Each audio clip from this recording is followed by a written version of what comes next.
People ask me what the terminus looked like from the outside. They always expect me to say it was wrong somehow. Foreboding. That some animal instinct fired the moment I stepped off the transit shuttle and saw it sitting there at the edge of the settlement perimeter. They want the story to begin with a sign I ignored, because that makes it a story about a woman who had fair warning and walked in anyway, and that story lets everyone sleep easier. It puts the weight of it on me. But the truth is, from the outside, the terminus looked like what they told us it was. A hotel. A boutique transit facility for travelers moving through Outpost Verano on their way to the inner settlements or the deep-range platforms. The structure was low and clean, built from the same pale composite as everything else on the frontier, designed to blend, designed to look like nothing special had happened there, and nothing special ever would. There was a sign in 3 languages above the main entrance. There was a flagstone path from the transit pad to the front doors. There was a small garden of drought-tolerant plants, arranged with the deliberate tastelessness of places that know their guests are only passing through. I walked in because Demian asked me to. That is the whole of it. That is the seed of the whole thing. Not some dark compulsion, not a lapse in judgment I can point to and explain. I walked in because the man I had been with for 4 years stood on that flagstone path in the red-brown dusk of an outpost evening and told me this could fix us, and I loved him enough to try. My name is Francisca. I was 31 years old that evening. I was a calibration technician for the secondary relay arrays, which means I spent my working life making sure distant machines were talking to each other correctly, that signals were not being lost in the gap between what was sent and what was received. I was good at it. I had been good at it for 7 years. And I had been bad at being Demian's partner for about 2 of those 7, in the slow, grinding way that 2 people who once fit together stop fitting, and neither of them can name the exact moment it happened. The collective's integration service had been legal on the frontier outposts for 11 months by then. The Accord gave them the right. That is what everyone forgets when they talk about the Terminus years now, when they talk about the integration facilities as if they were obviously wrong from the start. The Accord gave them the right. Humanity's negotiating team, and I will never stop being furious about this, signed the integration clauses into the framework because someone in a room far away from any outpost decided the collective's technology was too valuable to refuse. Body bonding. Shared sensation. The dissolution of certain barriers between 2 nervous systems, temporary and fully reversible, or so the documentation stated. The collective presented it as a gift, an intimacy technology, a way for humans who had grown distant from each other to close the gap at the neurological level, to share experience in a way language never could. The brochure, and there was a brochure, I saw it. Demian had pulled it up on his reader 3 weeks before and left it open on the kitchen table where I would find it, described the process as a bridge. Between people. Between what you feel and what you cannot say. Demian needed a bridge. I understood that. I was not heartless. I could see what had happened to him in the 2 years since his brother died on Platform 7, the way grief had built a wall around him that he could see out of but could not climb down from, the way he had stopped being able to tell me things he used to tell me without thinking. I watched him walk through our shared rooms like a man carrying something too heavy to put down. I watched him try to be present and fail. I watched him search for a way to hand me the weight of it so I could carry some of it with him, and find no door. He found the Terminus brochure 6 months after our worst fight, the fight where I said things I still carry, where he said nothing at all, which was worse. That particular kind of silence, the silence of someone who has decided that speaking will not help, who has decided to absorb rather than answer, is something I have thought about a great deal since the Terminus. The collective found their customers by walking through human settlements and looking for people who had learned to absorb, who had stopped finding language for the things that hurt, who needed a bridge because every bridge they had built themselves had come apart. Demian had stopped finding language for his grief after Platform 7, and I had stopped being able to reach him across that, and had eventually stopped trying in the way I used to try, the direct and sometimes clumsy way, and had started trying in quieter ways that he often did not notice. Two people working very hard in parallel and never quite intersecting. A grief counselor would have helped. Probably. We had talked about it and never scheduled the first appointment, for the reasons that people who need grief counselors never schedule their first appointment. The inertia of people who are functioning, who are getting through their days, who can always put it off one more week because nothing is catastrophically wrong yet. Nothing has broken completely. There is always one more week. The Terminus brochure had arrived into this gap, like something that knew exactly what it was looking for. So when he stood on the flagstone path and said this could fix us, I said yes. I said yes because I loved him. I also said yes because I was afraid that if I said no, there would be no us left to fix. I want to be clear about that. I want to be honest about the exact mixture of things that walked me through those front doors, because the story gets told wrong sometimes. It gets told as though I was dragged. I was not dragged. I walked. My fear and my love and my exhaustion walked me right through those front doors and into a lobby that smelled of something I could not name, something clean and faintly sweet, the way the air in a medical bay smells before they pipe in the antiseptic, when it is just the recycled air and the equipment hum. The lobby was the first place I felt it. Not fear, not yet, something quieter than fear, a kind of watchfulness, the way the air feels before weather comes, when the light changes and the animals go still. I noticed the other guests, 4 of them in the lobby seating area, 2 couples. They sat very quietly. They were not talking to each other. They were not reading or looking at their devices.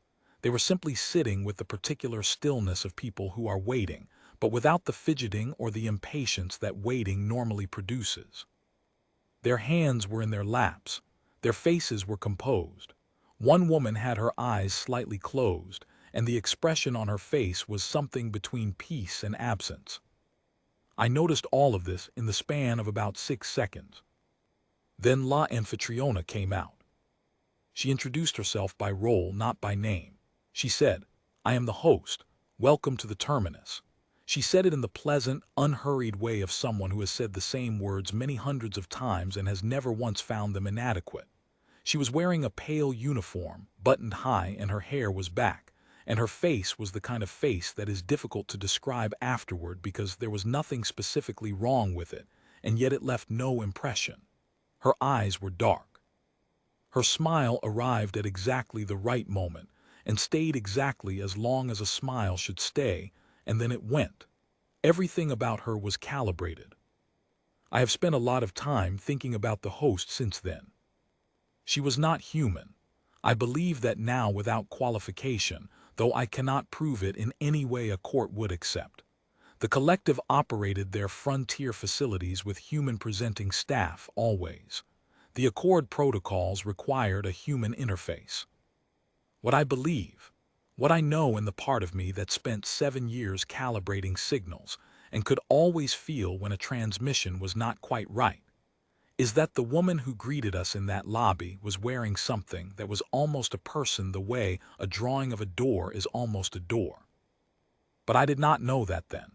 Then she was just a very composed woman in a pale uniform, and she was taking us through the intake procedure with the gentle efficiency of someone who has never once wasted a word. She explained the integration service. She explained it beautifully. I will give her that. She used the word bridge, which was the word from the brochure, and she talked about the process as a temporary permeability, a controlled opening of certain neurological channels that allows paired individuals to share sensory and emotional data in real time. She said the duration was adjustable. She said the process was reversible.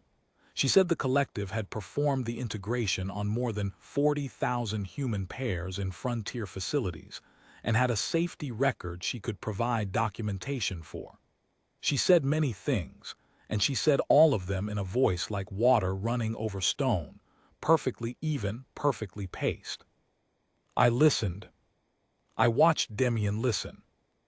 Demian sat forward in his chair with his hands clasped and his elbows on his knees, the way he used to sit when something interested him, when he was young and before Platform 7, and before grief put the wall up.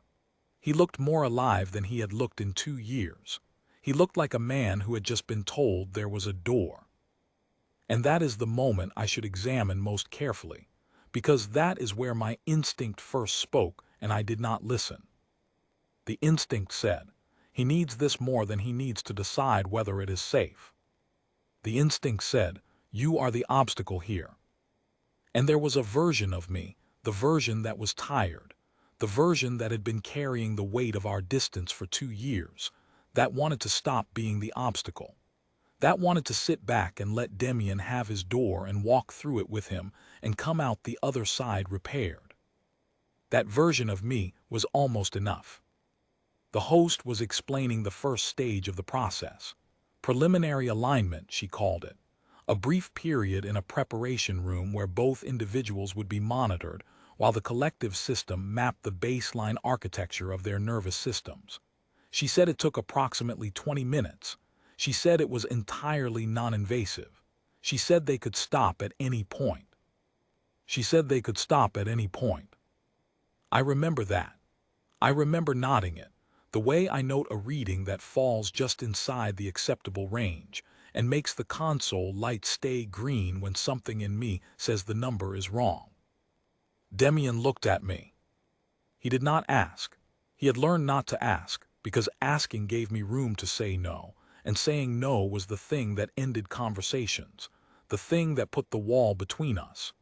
Instead, he looked at me with everything he had, with 2 years of grief and silence and the specific loneliness of a man standing next to the person he loves and being unable to reach them. He put all of that in his eyes and he looked at me. And I said, all right. I said, let's hear the rest of it. The host smiled, right on schedule. She took us down a corridor. The corridor was carpeted and lit with the same clean indirect light as the lobby, and there were doors on either side at regular intervals, and each door was closed, and I noticed that I could not hear anything behind any of them. Not the way a well-insulated room is quiet. The way a room is quiet when there is nothing in it to make sound. I told myself that was good insulation. I told myself a lot of things in that corridor. The preparation room was small and white. 2 chairs, more like recliners, padded, adjustable, positioned facing each other with about a meter of space between them. Equipment on a low cart to one side, monitoring leads, a console with a small display, what looked like a pair of lightweight haptic collars of the sort used in sensory rehabilitation. A second attendant was already in the room. He was a man, or presented as one, and he had the same quality the host had, the same exactness, the same calibrated warmth, the same eyes that were dark and gave you the impression of depth without quite providing it.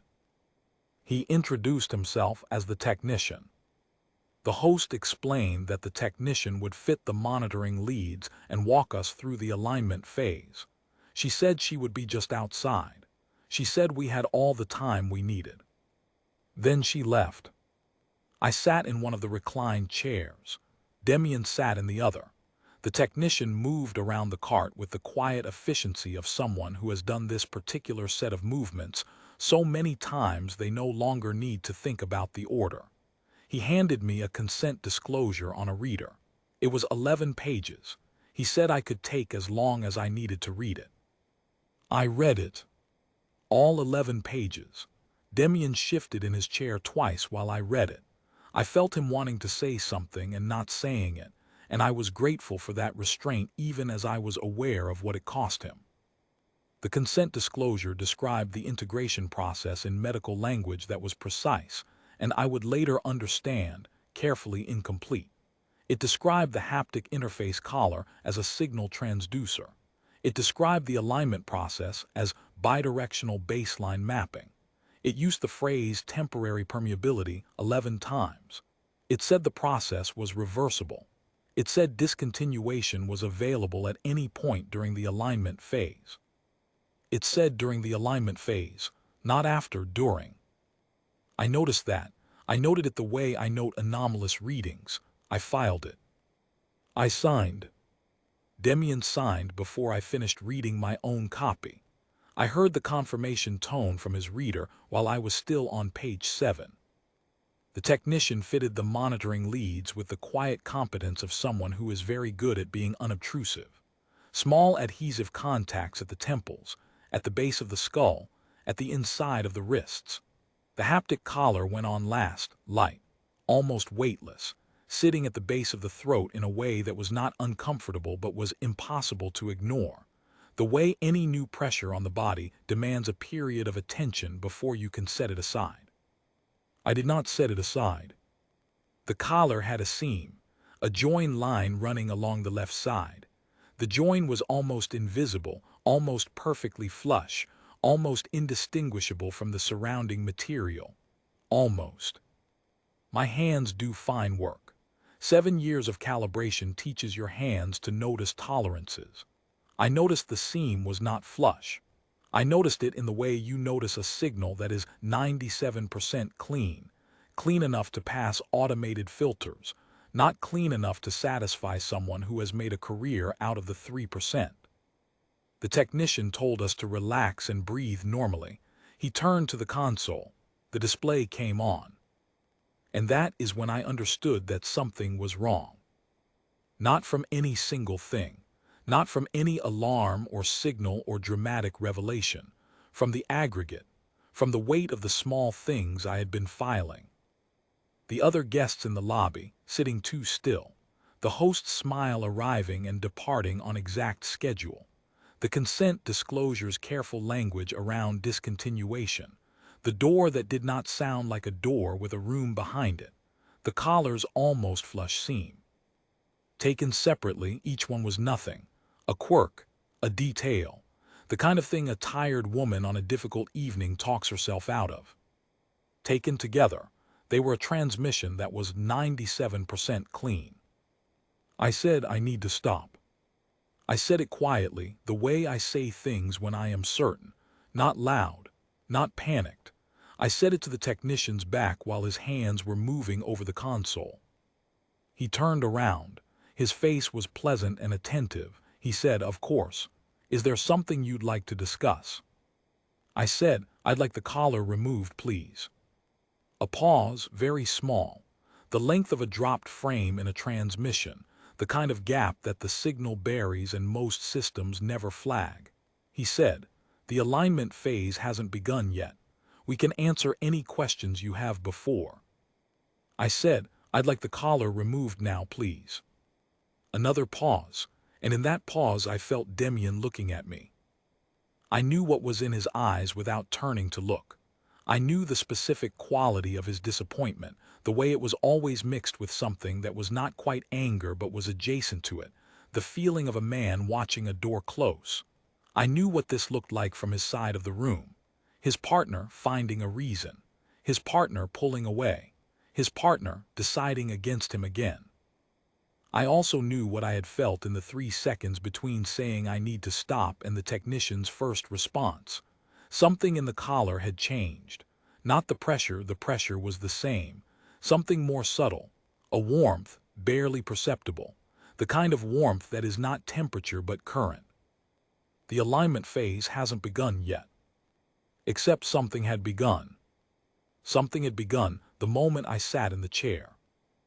I said, "Take the collar off or I'll take it off myself." The technician's pleasant expression did not change. That was the most frightening thing, not that it changed into something else, but that it simply held, like a rendered image that has stopped receiving updates. He said, "I'll need to consult with the host before removing the equipment outside of standard procedure." I reached up and took the collar off myself. The join line was not just a seam. When my fingers found it and pulled, I felt the resistance of something that was not meant to separate. A small resistance, a suggestion, the kind of resistance a thing offers when it has already begun to adhere. It came off. It came off because I got to it in time. I was very careful not to think about what would have happened if I had waited another 3 minutes. I stood up. I said, "Demian, And the whole of our 4 years was in that single word, the whole negotiation. Everything I was not saying, which was, I cannot explain this to you right now in a way that will satisfy you. I cannot give you a reason that does not sound like fear and reluctance dressed up as danger. I am asking you to trust me the way I have trusted you, which is imperfectly and with difficulty in all ways. He sat in his chair for a long moment. He was looking at me, he was deciding. And then he stood up. He did not say anything. He pulled the monitoring leads off his temples and his wrists, two of them tearing slightly because the adhesive had set faster than normal adhesive sets, and he did not say anything about that either. He stood up, and he was next to me, and we were facing the technician together. The technician had not moved.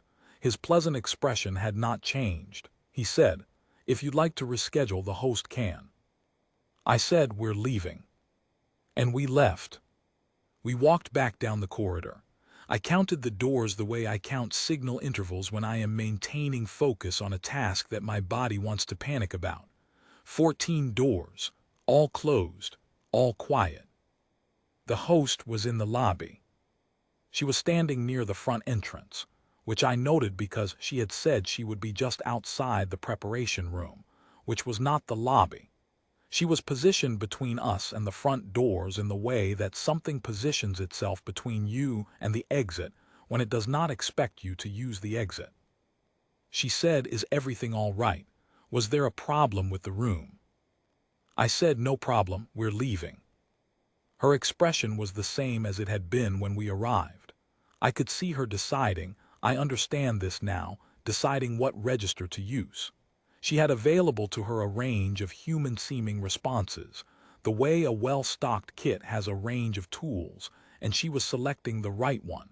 She selected concern. She said, "I hope nothing made you uncomfortable. The integration process can feel unfamiliar at first. It's completely natural to want to take a moment to." I said, "Move, please." And something happened in her face then that I have never been able to fully describe. The concern was there, and then for a fraction of a second something else was there, not anger, not surprise, but a quality I can only call calculation. The way a system recalibrates when it receives data outside its expected parameters. She was recalibrating. We were outside her expected parameters. She was not accustomed to people who said move. She was accustomed to people who wanted the bridge. People who were tired and grieving and desperate to close a gap. People who had already signed the consent disclosure. People who had walked in through the front door wanting to be convinced.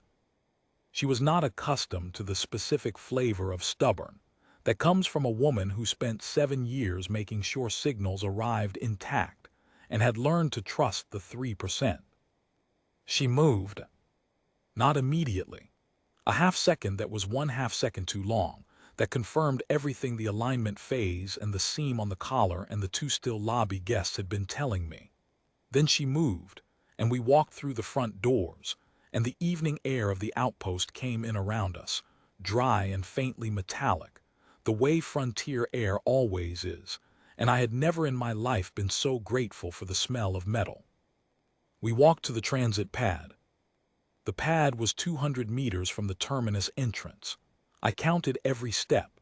Not from anxiety, I was past anxiety, into the territory on the far side of it that is very flat and very clear, the place where the body is still running its emergency protocols, but the mind has stepped back from them and is simply observing. I counted because counting was something to do with the part of me that wanted to run. Demian walked beside me and did not touch me and did not ask me anything. He understood, in the way that 4 years gives you the understanding of a person's body language at a molecular level, that I needed the space around me to be uncomplicated for a minute. He gave me that. When we reached the pad, I stopped and turned around.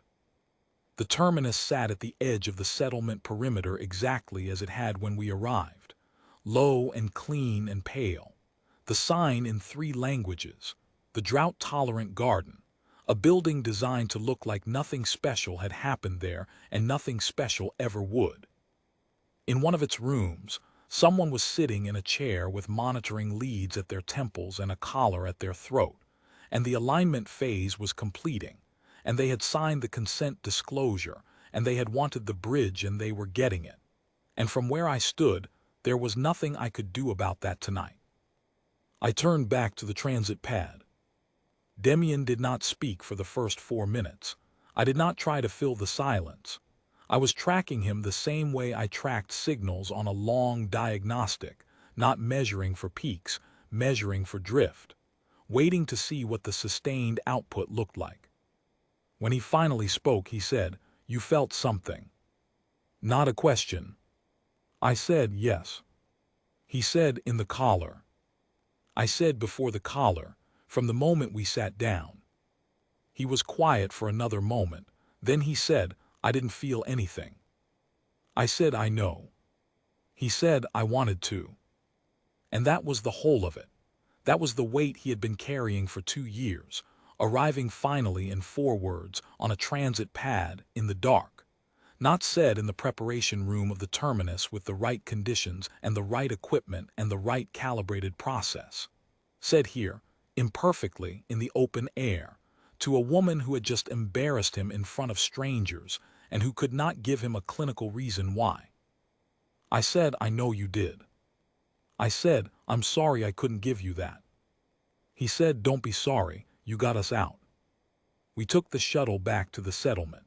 I filed an incident report that night with the Outpost Safety Authority, which was a 4-person office with 2 active cases and a console that was 2 software versions behind.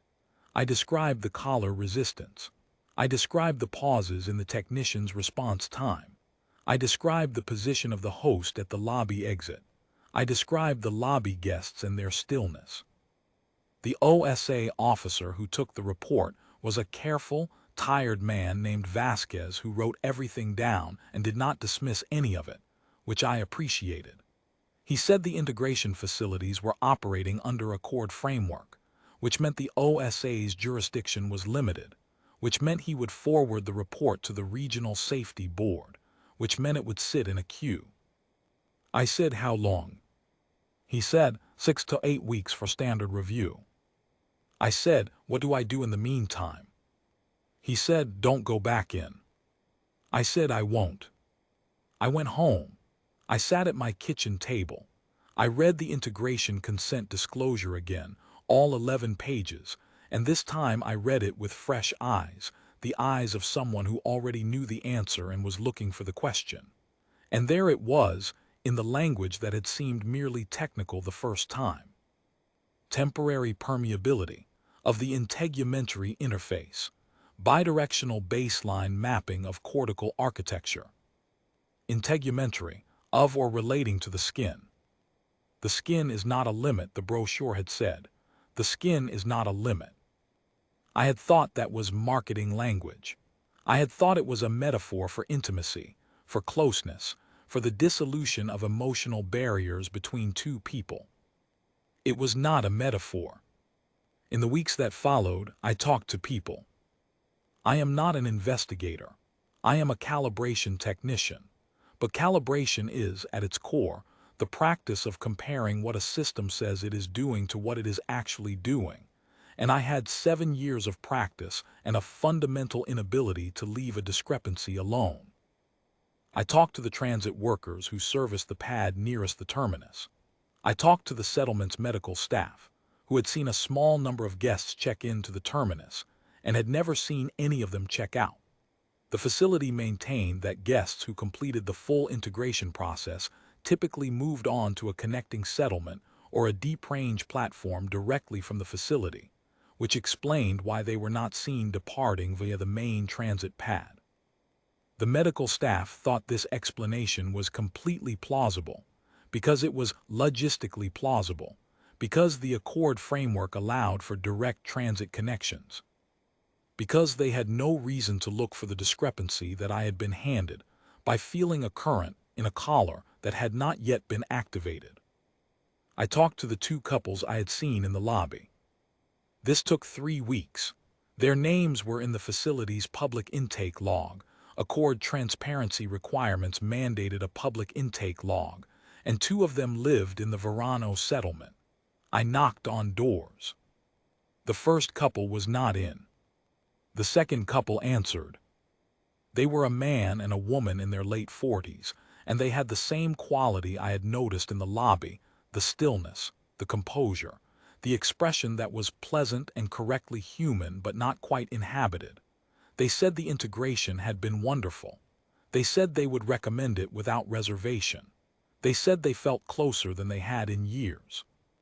I asked them what it felt like. The woman thought about this for a moment. She said, like being very comfortable, like being where you're supposed to be. I asked if they had any discomfort during the process. The man said, none at all, very gentle. I asked if they had felt any warmth in the collar before the alignment phase began. They both looked at me, at exactly the same moment, with exactly the same angle of the head, the way 2 antennae orient toward the same signal. I said thank you for your time, and I left. I sent my notes to a researcher named Ortega at the University of the Inner Settlements, who had published the only independent paper on collective integration technology in the prior year. The paper was narrowly scoped and carefully neutral in its conclusions, and had clearly been written by someone who was trying very hard not to say what the data was suggesting. Ortega replied to my transmission in 40 minutes, which told me he had been waiting for someone to send him what I had sent him. We talked for 3 hours.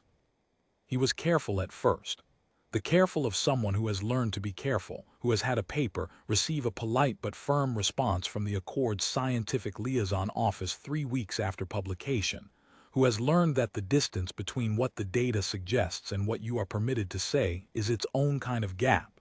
He asked me questions. I answered them. When I described the collar's resistance, he went quiet for a full 10 seconds. When I described the 2 lobby guests orienting toward me at exactly the same angle at exactly the same moment, he said, "That's the 3rd independent account I've received." I said 3rd. He said, 2 others in 8 months. A maintenance worker at the Callum platform facility who noticed the lobby guests and described the same quality. A medical transport officer at outpost leave who turned back from the intake process for reasons she described as a bad feeling and spent 3 months trying to get anyone to take that seriously. I said, what happened to their reports? He said, forwarded to the Regional Safety Board, standard queue. I said 6 to 8 weeks. He said, for the Callum report it's been 22 weeks, no action taken. I sat with that for a moment. 22 weeks, and the facility at Callum still running, and the 46 others running, and the count climbing toward whatever number it eventually reached. What Ortega had pieced together from public data, intake logs, medical records, transit manifests, the Accord's own integration technology documentation, was a picture with gaps in it. Gaps that were consistent, gaps that formed a shape. The integration process, as implemented by the collective in frontier facilities, was not bidirectional. Or rather, it was bidirectional but not symmetrical. What the human nervous system contributed to the exchange, the full architecture of a person's sensory experience, emotional memory, identity structure, was substantially larger than what it received. The human partner in an integration was not sharing a bridge. The human partner was providing substrate. Temporary permeability. The skin is not a limit. The collective did not experience the world in individual bodies. They never had. What humans experienced as separate selves, the collective experienced as components, nodes in a distributed network, each carrying a portion of the total. The integration service was, from their side of the process, not a therapy for disconnected couples. It was acquisition. Each successful integration added a mapped and accessible human nervous system to the collective's distributed architecture. Not a slave. Not a prisoner. Not even by most readings aware of its new function. Just open, permeable, available. Like a channel that has been unlocked. The collar resistance I had felt was the first stage of the lock procedure. The warmth was the handshake protocol. If I had stayed another 3 minutes, the alignment phase would have completed, and the consent disclosure would have covered it, because the consent disclosure said temporary permeability, and that was exactly what it was. Temporary in the collective's frame of reference, which was not the same as mine. I said to Ortega, "What do we do with this?" He said, "I've been trying to figure that out for 8 months." I said, "How many integration facilities are operating under the accord?" He said 47, on 17 outposts and 4 transit platforms. I said, "How many people have been processed?" He said, "The collective's own reported figure is 40,000. My estimate, based on transit manifest discrepancies, is closer to 60. I said, "What do we do?" He was quiet for a moment. Then he said, "You have a primary account. I have data. Vasquez at the OSA has an active incident report. Together, that is enough to trigger a mandatory regional safety board review under Accord Article 14. I said, "Article 14 requires evidence of harm to an integrant." He said, "Yes." I said, "The 2 people I spoke to did not seem harmed." He said, "No, that's the problem." We were quiet together for a moment. 2 people on opposite ends of a transmission line, sitting with the weight of a thing that was true, but not yet provable in the way that Article 14 required. I said they were home. They answered the door. They talked to me. He said, "Yes." I said, "But they looked at me the same way at the same time." He said, "Yes." I said, "That's not 2 people. That's 2 terminals running the same session." He said, "That's what I believe." I said, "How do we prove it in a way the board will act on?" And here is the place where I have to be honest about what I did next, because the story gets complicated here. Because what I did next was not wise and not safe, and not the thing a careful person who had just barely gotten out of a processing facility would do if she were thinking clearly. I went back in. Not alone. Ortega arranged for a safety technician from the regional board named Castillo, who had read the full file and had authorization to conduct an informal site inspection under Article 9, a weaker provision than 14, but one that did not require proven harm, only reasonable grounds for concern. Castillo was a compact, quiet woman who carried a scanner that she wore on her wrist like a watch, calibrated to detect active signal traffic in frequencies the collective's integration equipment used. She had the quality that all good investigators I have ever met share. She did not try to be invisible. She just did not call attention to herself. There is a difference. In the transit shuttle on the way to the terminus, she asked me one question. She said, "When you left the first time, did the host attempt to physically prevent you?" I said no. She said, "Did she move to block your exit path?" I said she was standing between us and the doors. When I told her to move, she moved. Castillo said, "How long between the request and the movement?" I said half a second, maybe a little more. She wrote this in her notebook, an actual physical notebook, which I noticed and appreciated. Digital logs can be edited. Paper is harder to revise. She wrote, "Half-second delay complied on verbal request, did not pursue or detain." Then she said, "That's useful." I said, "How?" She said, "A collective-controlled system running an autonomic response protocol would have had either 0 delay or a much longer one. Half a second is a decision interval. She was deciding whether the cost of blocking you was acceptable, not running a reflex. It tells me the facility operators have genuine decision authority, which means they can be held accountable. It's harder to sanction a reflex than it is to sanction a choice." I thought about this for the rest of the transit ride. Ortega also called Demian. I did not ask him to do this. I found out afterward. Demian showed up at the transit pad 20 minutes before our scheduled arrival at the terminus, wearing the expression of a man who has been awake most of the night and has decided something. He said to me, "You're not going back in there without someone who knows where you are and what you're doing." I said, "You know what might be in there?" He said, I know what was in there when you got me out. I didn't have better sense than to walk involuntarily. The least I can do is stand outside and make sure you walk back out. I did not have a good counter-argument. I went in with Castillo. Demian and Ortega waited at the transit pad with an open comm line to the regional board's duty officer. The Terminus lobby at midday was as clean and pleasant as it had been at dusk. The flagstone path, the drought-tolerant garden, the sign in 3 languages. The host came out of the corridor the moment we entered, which meant she had been alerted by sensors in the entrance approach, which was standard for hospitality facilities and also for facilities that monitored their perimeter carefully. She said, "Welcome back." She said it to me, not to Castillo, to me, and in those 2 words was a quantity of information that I had not expected. Welcome back meant she remembered me. Welcome back meant my departure had been noted and categorized. Welcome back meant that from her side of the previous encounter, I was not a guest who had changed her mind and left. I was a file that had remained open. I said, "My colleague is here for a routine Article 9 inspection." The host looked at Castillo. Her expression was the same as it always was, pleasant, composed, correctly attentive. She said, "Of course. We're always happy to cooperate with regional board procedures."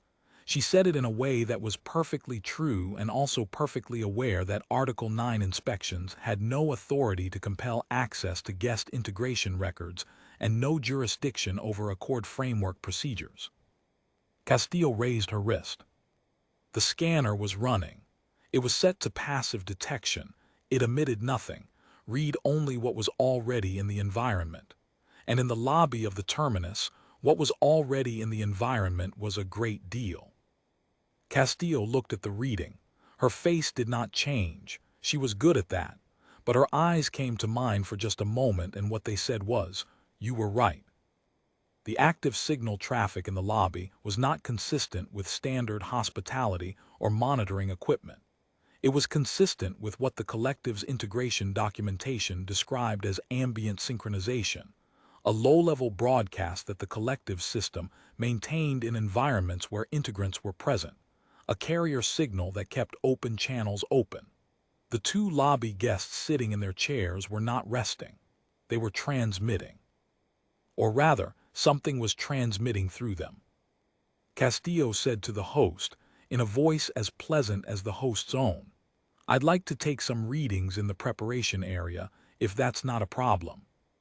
The host said, "I'd be happy to arrange a tour of our facilities.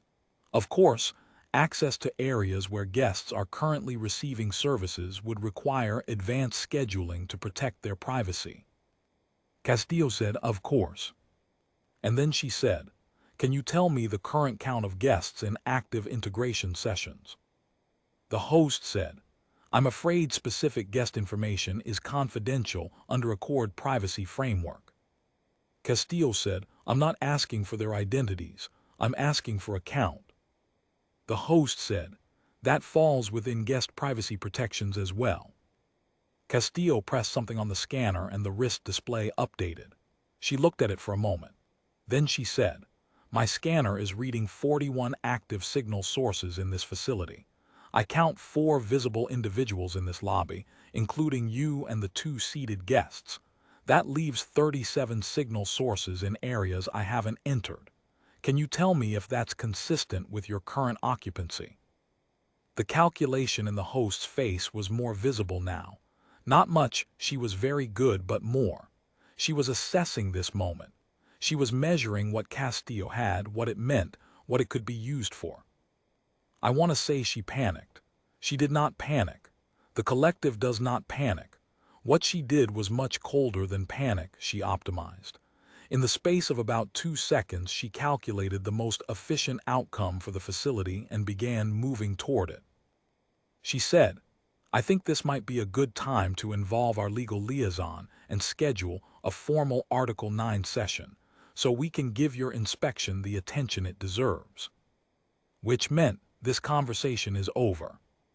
Which meant the readings on Castillo's scanner would be challenged, contextualized, explained away in language that was accurate and incomplete and covered by the Accord framework, which meant that 37 people in rooms along a carpeted corridor would receive whatever they were receiving until the legal process concluded, which would be 6 to 8 weeks.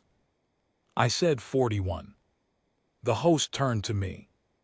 I said, "Your count is 41, for here, 37 in the rooms, but you said you'd performed the integration on 40,000 human pairs and had a safety record you could provide documentation for. 40,000 pairs is 80,000 individuals, 40,000 documented integrations, and yet you have 37 people currently active in a 15-room facility on a frontier outpost. Do you run sessions in parallel? Do you run more than 2 per room?" She said, "I'm not sure I understand the question." I said, "Or is the count different because they're not pairs anymore? Because once both individuals in a pair have been integrated, you don't need the room anymore. You just need the signal. And the signal travels. The signal has been traveling since the Accord gave you 47 facilities and 60,000 open channels." The host was very still. I said, "The skin is not a limit. That's the truth, isn't it? Not for you, not for the collective. The skin stopped being a limit the moment the first integration completed and you had a human nervous system in your network. After that, proximity doesn't matter. The facility doesn't matter. The caller doesn't matter. You could reach any integrated host from anywhere in the network's range." She said, "You're describing a technology you fundamentally misunderstand." I said, "Tell me what I'm getting wrong." She did not. I said, "You're 37 people deep in a building on the edge of a settlement and you've been running since the Accord was signed and you have 46 other facilities doing the same thing. And everyone who walked in here wanted to. Everyone signed the consent. You gave them what they asked for: closeness, connection, the end of the distance. You gave them exactly what the brochure promised. You just didn't mention that you were on the other side of the bridge." The host said, "We should involve the legal liaison." Castillo said, "That's fine. While we wait, I'll be transmitting my preliminary scan results to the regional board's duty officer. Under Article 9, I'm required to do that within 1 hour of observation. The transmission is already drafted." She sent it while she was speaking. I heard the confirmation tone from her wrist unit. The host stood in her lobby and looked at us with her dark, exact eyes, and I watched her recalibrate again, and this time the recalibration was deeper. She was not calculating a single transaction. She was calculating the network, 47 facilities, 60,000 open channels, the Accord framework and its legal timelines, and the 6 to 8 weeks that had always been enough to close the gap between observation and consequence. And then behind her, the 2 lobby guests stood up. Not because anyone spoke to them or gestured to them. They simply stood at the same time with the same movement, and they were looking at us with the same composite attention, and I understood then that they were not standing because they decided to stand. The thing that was running through them had decided. Castillo put her hand on my arm. We walked backward to the entrance. Not fast. The way you back away from something large that has not charged yet but is reading you carefully. I watched the host and the 2 guests in the corridor entrance behind them, and I kept walking, and my hand found the door push bar and pushed, and the dry metallic air of the outpost came in around us and we were outside. Demian was at the end of the flagstone path. He had heard the last part on the open comm line. He looked at my face and then at Castillo's wrist scanner and then back at my face, and he did not ask anything, because the answer was in everything he could see.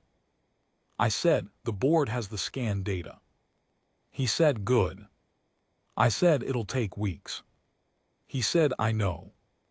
I said, 37 people are in there." He said, "I know." We stood on the flagstone path in the afternoon light of the outpost, and we stood with that weight for a moment. The weight of a thing you cannot fix in the next hour or the next day. A thing that is moving through legal channels at the pace that legal channels move. A thing that has 46 other versions of itself operating on 17 other outposts and 4 transit platforms, and will continue operating until the process completes. There was a sound from behind the Terminus's front doors. Not loud, not alarming, the kind of sound a building makes when something inside it changes state.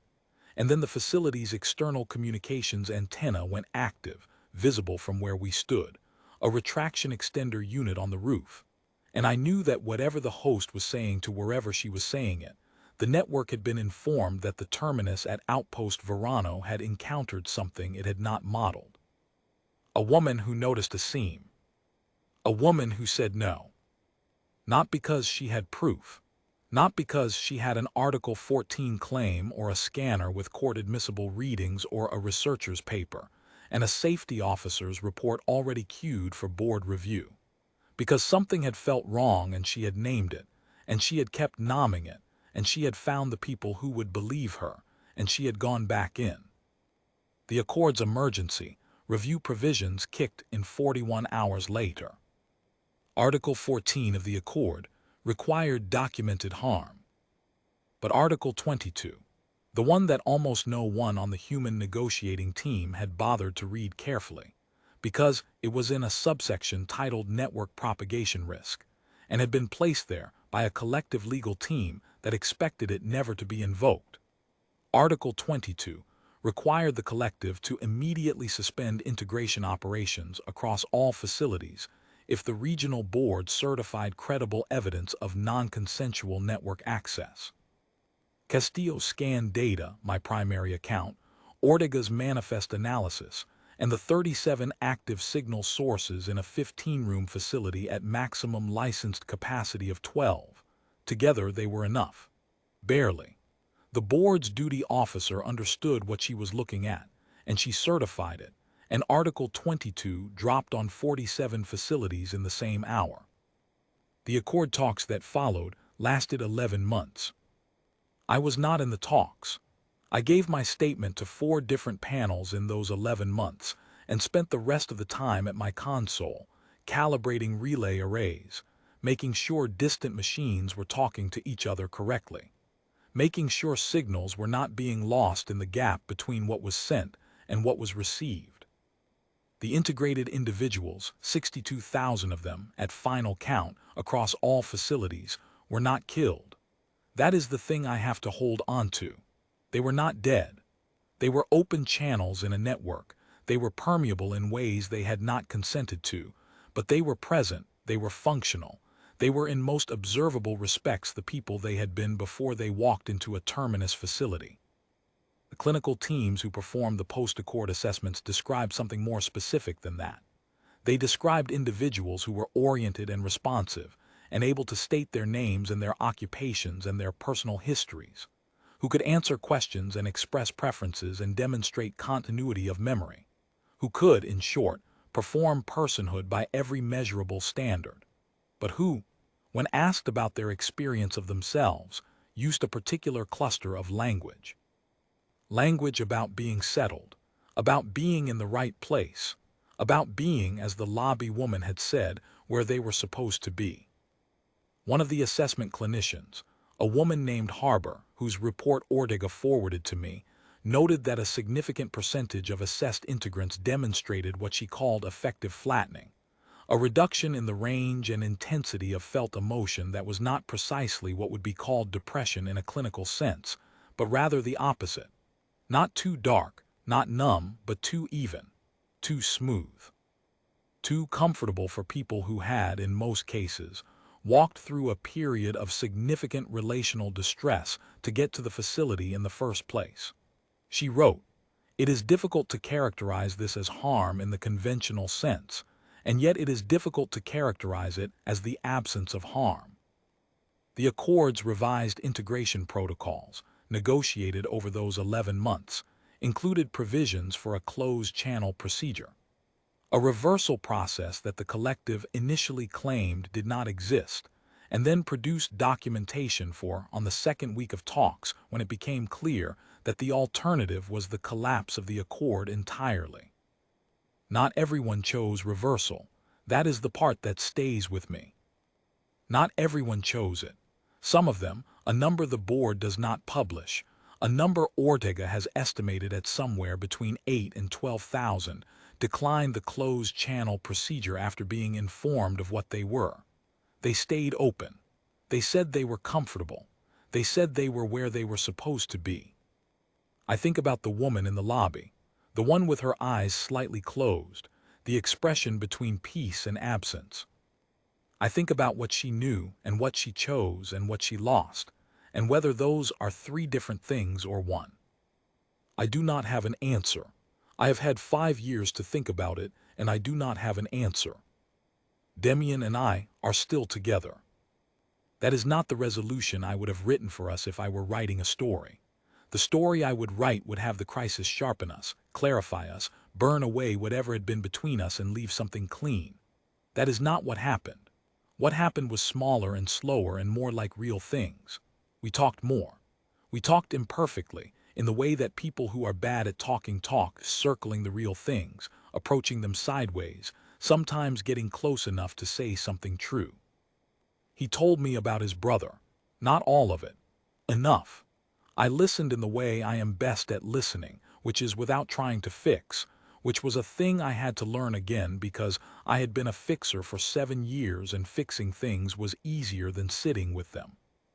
We still have bad weeks. We still have the distance sometimes, the gap between what is felt and what can be said. We have not closed it. But we have not handed it to something else to close. That is what I keep coming back to when I think about the terminus and the brochure and the collar with its almost flush seam, and the host with her dark calibrated eyes.